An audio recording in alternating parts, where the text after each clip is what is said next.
Imagine chemistry before 1869. It was like a massive library with all the books thrown in a single giant pile. Impossible to find anything.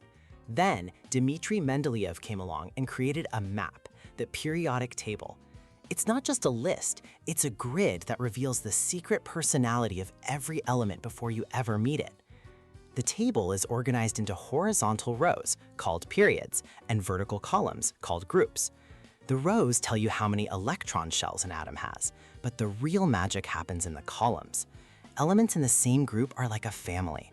They have the same number of electrons in their outer shell, their valence electrons, which means they behave in remarkably similar ways. Take group 1, the alkali metals. They have one lonely electron in their outer shell that they're desperate to lose. This makes them so reactive, they literally explode on contact with water. On the opposite side, you have group 17, the halogens. They have 7 valence electrons and are just one short of a full set, making them aggressive electron thieves. And then there's group 18, the noble gases. They're the cool loners of the table, perfectly content. With a full outer shell, they are completely stable and unreactive. They have no reason to bond with anyone. This map also shows a great divide. About 80% of elements on the left are metals, shiny and conductive. On the far right are the nonmetals. And bridging this gap is a zigzag line of metalloids like silicon, the elements that can act as both, making the microchips in your phone possible.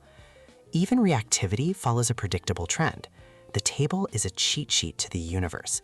Know an element's address, and you know its story.